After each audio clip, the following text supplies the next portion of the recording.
Halo teman-teman semua, selamat datang di PodSafe. Untuk PodSafe kali ini kita akan kembali untuk membahas dan menjawab beberapa pertanyaan yang diberikan atau disampaikan oleh teman-teman yang udah nge-follow saya di Instagram ya. Untuk beberapa pertanyaan mungkin ada yang kelewat atau gimana ya, saya mohon maaf gitu ya. Saya ingin membahas beberapa pertanyaan yang sekiranya penting untuk diketahui teman-teman semua di sini menjelang SKB ya teman-teman.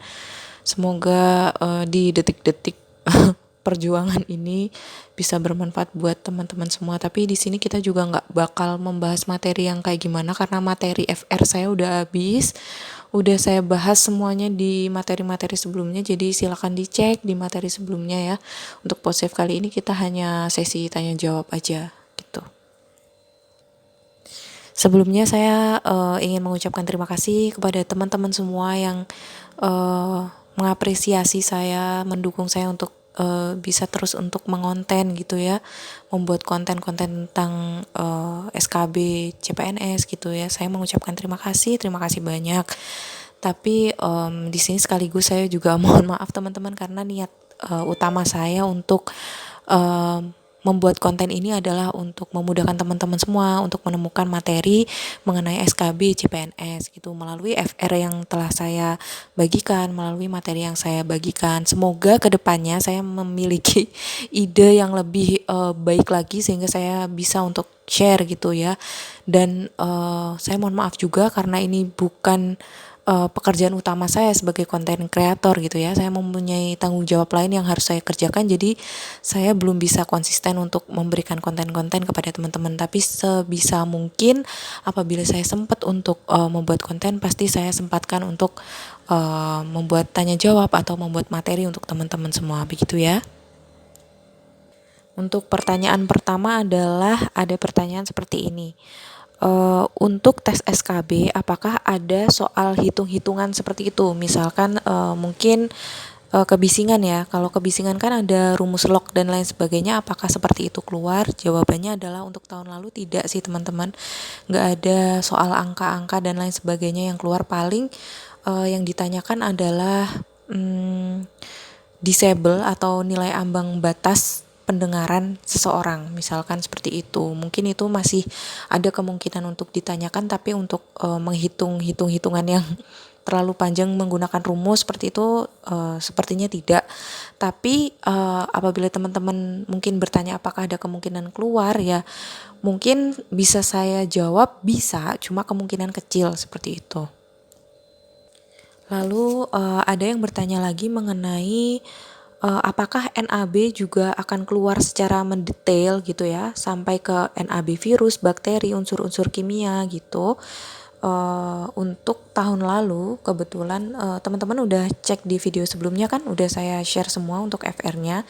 Seingat saya itu tidak ada yang secara mendetail berapa NAB, faktor kimia dan lain sebagainya, karena faktor kimia kan banyak ya. Ada beberapa unsur juga yang memiliki nilai ambang batas seperti itu. Sepertinya untuk tahun lalu tidak ada seingat saya. Untuk faktor fisik pun yang mungkin simple ya, itu juga nggak ada NAB yang keluar gitu. Jadi jawabannya apabila ada NAB atau apa secara mendetail, jawabannya adalah enggak, karena kebanyakan yaitu tentang definisi yang keluar gitu ya. Terus ada juga ini untuk soal materi gizi pekerja apakah keluar Kak? Seingat saya adalah enggak. Untuk gizi pekerja berarti kayak menghitung jumlah kalori per hari gitu ya. Itu alhamdulillah enggak keluar sih sama sekali untuk gizi kerja ya. Untuk misalkan pengolahan data dan lain-lain sepertinya untuk tahun lalu tidak ada yang keluar sama sekali. Nah, terus ini banyak sekali teman-teman yang menginfokan ke saya bahwa untuk kisi-kisi atau materi pokok SKB yang digunakan untuk ujian SKB nanti yang diterbitkan oleh instansi masing-masing udah pada keluar ya, apalagi yang analis kesehatan kerja dan pembimbing kesehatan kerja ternyata jauh sekali dari tahun lalu gitu ya. Jadi bagaimana saran yang dapat saya berikan adalah teman-teman coba untuk baca dulu untuk kalimat-kalimat dan per poinnya, coba diresapi dulu maksud dari poin-poin kisi-kisi atau materi pokok tersebut apa gitu ya. Karena begini teman-teman, bukannya saya tidak mau membantu teman-teman semua dalam mencari materi tersebut atau tidak mau untuk membantu teman-teman semua untuk menjelaskan apa yang ada di poin-poin materi pokok yang di-share instansi tersebut gitu ya. Karena sekarang posisi saya yang sudah terikat dinas gitu ya teman-teman, dan materi ini keluar sebelum ujian dimulai gitu. Jadi secara teknis juga sudah sepertinya tidak etis bagi saya untuk membahas materi-materi tersebut sebelum ujian dimulai gitu ya. Bukan karena saya sombong atau oh udah kerja nih, udah jadi ASN atau PNS terus sekarang nggak mau bantu temen atau gimana.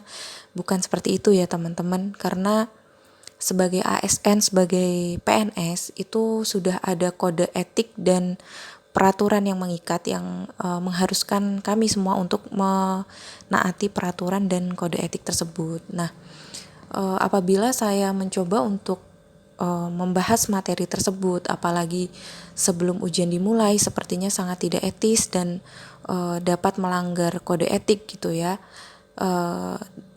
Karena hal tersebut juga saya juga belum berani gitu untuk memberikan keterangan atau penjelasan gitu ya. Karena saya lihat dari poin-poinnya juga sudah cukup jelas gitu ya, bisa diterima oleh teman-teman semua, apalagi yang basicnya HSE itu pasti kebanyakan pasti bisa menerima, apalagi teman-teman Kesmas ya mengenai surveillance kesehatan kerja itu sebenarnya sudah sepertinya sudah pernah dibahas gitu ya waktu di kuliah gitu. Jadi tinggal saya kembalikan ke teman-teman semua gitu, tinggal mencari materi tersebut. Nah, untuk materi tersebut itu bisa dicari di peraturan perundang-undangan, karena kita di pemerintahan ini dalam membuat kebijakan, dalam bekerja itu dasarnya adalah peraturan perundang-undangan gitu ya. Peraturan perundang-undangan itu apa aja sih gitu ya. Yang pertama yaitu undang-undang gitu. Undang-undang, kemudian ada peraturan menteri, kemudian ada peraturan pemerintah daerah gitu. Coba dicari di situ tentang kesehatan kerja, tentang keselamatan kerja, pasti sudah banyak sekali dasar-dasar yang mendasari itu. Apabila di peraturan perundangan sudah tidak ada, bisa dicari di buku. Bukunya kan banyak untuk K3 ya. Buku HSE eksekutif, buku dari Sumakmur, buku dari Tarwaka dan lain sebagainya, itu kan bisa dicari teman-teman semua. Terus kemudian apabila buku udah dicari dan nggak bisa dicari di penelitian atau di jurnal yang ada gitu ya teman-teman.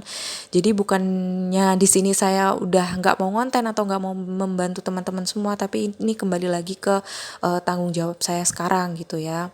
Mungkin untuk kisi-kisi atau materi ini akan saya bahas tapi setelah ujian sudah dilaksanakan gitu ya, kita bahas bersama-sama gitu, apakah kemarin jawaban saya benar atau tidak. Nah itu mungkin bisa saya lakukan gitu, tapi untuk sekarang apabila ujian tersebut belum dimulai atau belum dilaksanakan, sepertinya tidak etis gitu ya.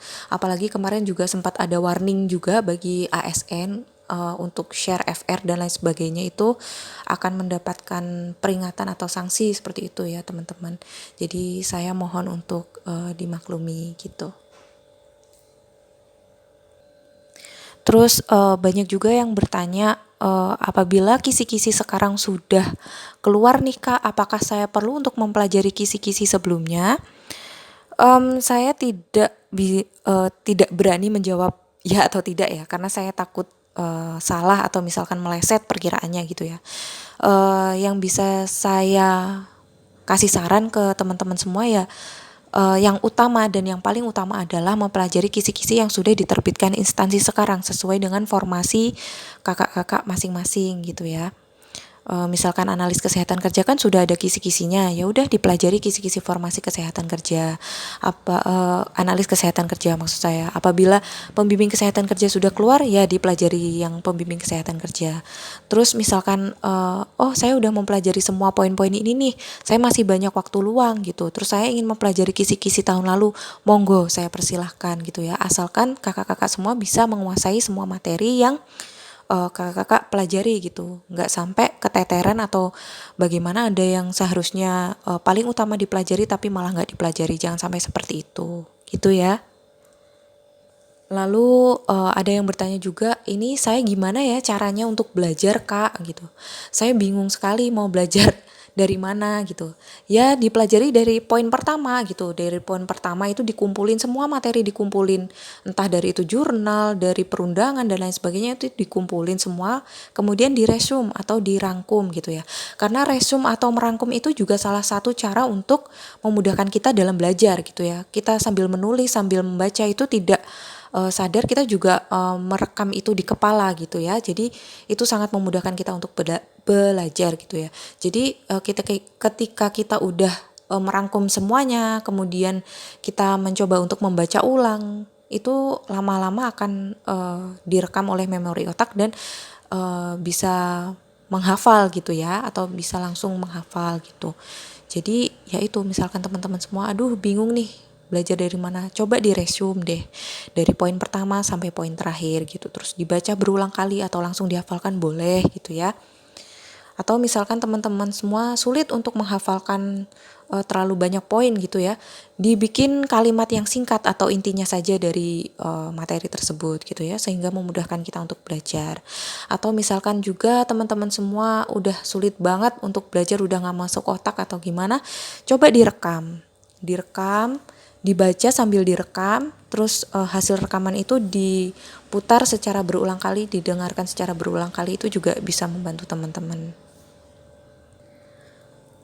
Terus ada yang bertanya lagi, apakah ranking 3 itu bisa membalik keadaan dengan poin yang cukup jauh dari ranking-ranking 2 atau ranking 1 gitu ya? Jawabannya adalah sangat bisa, karena hasil akhir dari tes CPNS ini adalah hasil akumulasi SKD dan SKB. Untuk tes SKD sendiri nanti akan dikalikan 40% dan skor SKB akan dikalikan 60%. Bisa dilihat sendiri kan, 40% dan 60% itu pasti jumlahnya sangat lebih banyak SKB-nya gitu. Jadi bagi teman-teman semua mohon untuk lebih serius di SKB gitu ya. Jangan mentang-mentang di SKD menang nih nilai saya 400 lebih gitu, saya sudah pasti aman. Oh belum tentu. Keadaan bisa berbalik jauh sekali ya.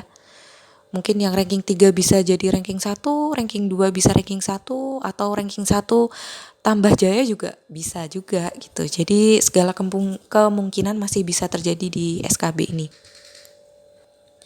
Terus ini dari salah satu akun ya, ada yang bertanya mengenai materi kisi-kisi atau materi pokok yang udah di-share instansi.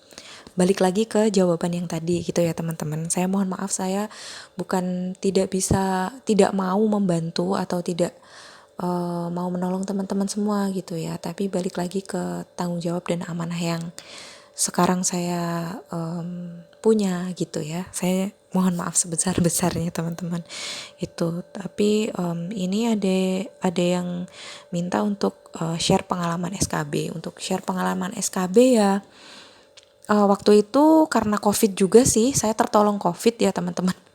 Tertolong COVID karena jadwal yang sebelumnya Maret itu diundur jadi Agustus. Jadi saya memiliki waktu yang sangat lama ya, yang lumayan sangat banyak untuk bisa belajar gitu ya.